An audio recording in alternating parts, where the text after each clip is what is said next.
अगले कॉलर रामकुमार हमारे साथ जुड़े। रामकुमार जी सवाल पूछिए। सर ऐसा था जी, मैंने 9 अप्रैल को लगवाई थी एक टीका जी। मैं 70 साल का हूँ ओल्ड मैन। तो आज फिर लगवाया। पहले हमारे में मोबाइल में कोई मैसेज नहीं आया, आज आया तो आपकी जो है ना फर्स्ट डोज बढ़िया लगी, इस तरह मैसेज आया। फर्स्ट डोज का आया, मैंने पहले सेकंड लगवाई है जी। कोई नुकसान तो नहीं है जनाब?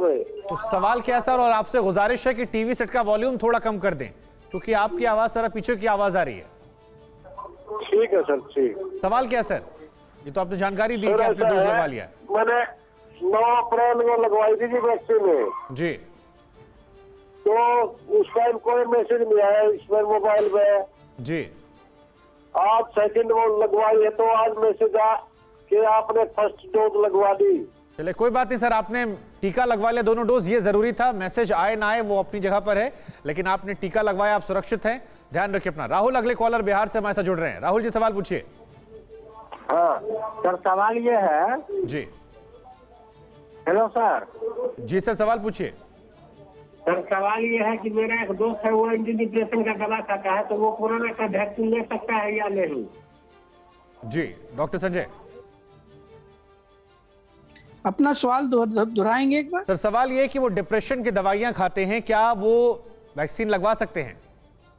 बिल्कुल लगवा सकते हैं। डिप्रेशन की दवाई किसी भी तरह के वैक्सीन के लिए मतलब वो नहीं है, आप उनको बोलिए कि जरूर लगाएं। डॉक्टर प्रवीण, दो सवाल मेरे छोटे छोटे आपसे हैं। एक सवाल ये है कि क्या मोटापे का इससे कोई असर है कि उनको ज्यादा इफेक्टेड होता, ज्यादा परेशानियां होती हैं?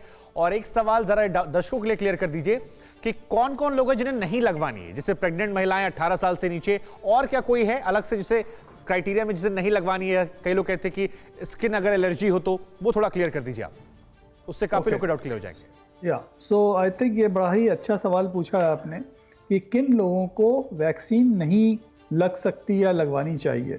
तो सबसे पहले हम बता दें कि 99.9% कोई भी ऐसा पर्सन नहीं है जिसको कि नहीं लगवानी चाहिए।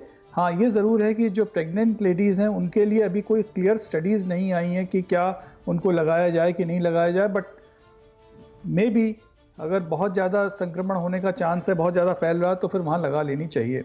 But I can not give a clear directive on pregnant females कि उनको लगाना चाहिए कि नहीं। लेकिन जहाँ तक जो कोमॉर्बिडिटीज़ हैं, जैसे कि मोटापन, जैसे कि डायबिटीज़, जैसे कि हाई ब्लड प्रेशर, जैसे कि एडवांस एज यानी कि ऊपर 25 साल, 30 साल, 35 साल से ऊपर के लोग, इन सब को वैक्सीन जल्दी से जल्दी और दोनों डोज लगवानी है, दोनों डोज। आरती हमारे साथ जुड़ी है, उसके बाद मैं आपसे दूसरे सवाल का जवाब भी लूंगा, मोटापे वाले का भी। आरती जी सवाल पूछिए। हेलो जी सवाल पूछिए। हेलो। चलिए अगली कॉलर अनिल हमारे साथ हैं। आरती की आवाज शायद नहीं पहुंच रही हम तक। अनिल जी सवाल पूछिए। सवाल हमारा ये है, जो गांव में लोग हैं जो रजिस्ट्रेशन नहीं कराना चाहते हैं, जी जानते हैं बिना पढ़े हुए, तो उनके लिए वैक्सीन कैसे लगेगी? डॉक्टर संजय, ये एक बड़ी चिंता की बात भी है कि गांवों में कोरोना बहुत फैल रहा है, वहां पर इंतजाम भी शायद उतने नहीं है, और ये चिंता का सबब होना चाहिए। देखिए, ये तो प्रोसेस है। प्रोसेस में अगर रजिस्ट्रेशन करवाना है तो उसके लिए उस प्रोसेस को फॉलो करना पड़ेगा, अदरवाइज हो सकता है कि वैक्सीन के अंदर भी कालाबाजारी शुरू हो जाए। जी बिल्कुल। किसी और के नाम पर रजिस्टर करके किसी और को लगा दिया जाए। तो ये एक व्यवस्था सरकार ने बनाई है कि जिसको वैक्सीन लगना है वो रजिस्टर्ड हो, उसके वैक्सीन लगने के बाद उसको एक सर्टिफिकेट दिया जाए जिसमें ये हो कि ये आदमी ऑलरेडी वैक्सीनेटेड है। जी। और आपने देखा होगा कि एक नंबर पे एक वो आता है OTP, जिससे ये भी कंफर्म होता है कि वो उसी आदमी को लग रही है, किसी दूसरे आदमी को नहीं। तो एक व्यवस्था बनाई गई है जो अच्छी है मेरे हिसाब से। बिल्कुल सर, और अभी घर घर जाकर वैक्सीन लगाना शायद पॉसिबल नहीं, इतने बड़ी संख्या में जब पॉजिटिव निकल रहे हैं लोग। सुनील हमारे अगले कॉलर हमारे साथ जुड़ रहे हैं। सुनील जी सवाल पूछिए। हाँ सर, मेरा सवाल ये है, मैं 5 अप्रैल को कोविड पॉजिटिव हुआ था जी। और मेरा HRCT वैल्यू स्कोर था 2140 जी। तो अभी मैं रिकवर हो गया हूँ। तो जो इंफेक्शन मेरा 21/40 था, ये उसी मोड में आ गया है कि वो इंफेक्शन उतना ही, मतलब मेरा लंग उतना ही इफेक्टेड रहेगा? डॉक्टर प्रवीण। सो ऐसा है कि जब कोविड इन्फेक्शन होता है तो जो ये नंबर दिखाते हैं 21/40 जैसे आपके केस में दिखाया गया, तो ये शो करता है कि आपके लंग्स का कुछ हिस्सा जिसके अंदर एक निमोनिया हुआ था, ये निमोनिया का एक्सटेंट बताता है कि इतना निमोनिया हुआ, इतने परसेंट लंग्स के अंदर। बट वो धीमे धीमे करके वो जो सूजन है और जो वहाँ पे जो इन्फेक्शन है वो कम होना शुरू हो जाता है, और ये प्रोसेस करीब करीब 2 हफ्ते के अंदर स्टार्टिंग इसकी हो जाती है, और धीमे धीमे कर इसमें समय लगेगा, करीब 3 वीक्स 4 वीक्स से लेकर के 3 to 6 मंथ्स लग सकते हैं। तो इसलिए इस दौरान कोई बहुत सीवियर एक्टिविटी मत करिए, जैसे बहुत तेजी से भागना या बहुत एक्सरसाइज शुरू कर देना, वो सही नहीं है। इसलिए आपको रिकवर होने का समय दीजिए, समय के साथ आपका लंग्स रिकवर हो जाएगा। अगले कॉलर पवन हमारे साथ है। पवन जी सवाल पूछिए। हाँ जी, मेरा सवाल ये है जी कि वैक्सीन जब लगवा लेते हैं, दोनों डोज लग जाती है, तो उसके कितने समय तक सिक्योर रहता बंदा है? डॉक्टर संजय। देखिए, इसके बारे में अभी कोई स्टडीज नहीं है, पर यह माना गया है कि 2 डोज लगने के बाद में शायद हमें आगे इसकी जरूरत नहीं पड़ेगी।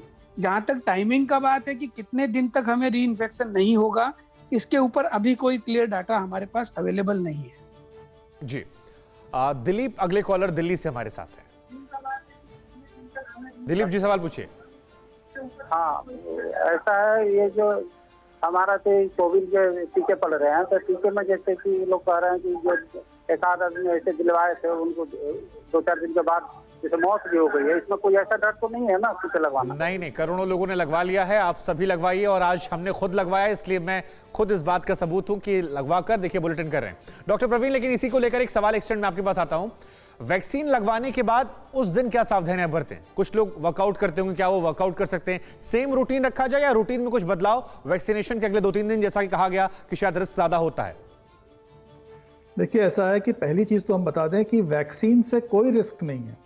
वैक्सीन से, जैसा कि इन महानुभाव ने बताया कि कोई जिसने वैक्सीन लगवाया उसके 3-4 दिन बाद उसकी डेथ हो गई, उसकी वैक्सीन से डेथ नहीं हुई है। वैक्सीन के साइड इफेक्ट्स बहुत कम हैं, और जो हैं भी वो बहुत मामूली हैं। एक तो ये बात। दूसरी बात ये है कि अगर वैक्सीन लगवा लिया तो क्या हम कुछ सावधानियां बरतें या कुछ स्पेशल करें जिससे कि हमें कोई साइड इफेक्ट ना हो? ऐसा भी नहीं है। आपको नॉर्मल एक्टिविटीज़ रखनी है।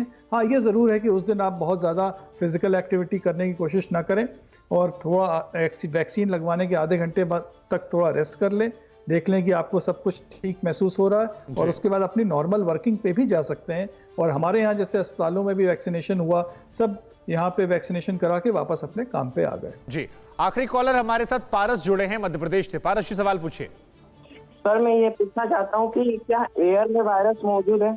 इस बारे में बड़ी चर्चा हो रही है। डॉक्टर संजय इसका जवाब दे दीजिएगा, ये भी कि मोटापे का कितना असर होता है कोरोना को लेकर।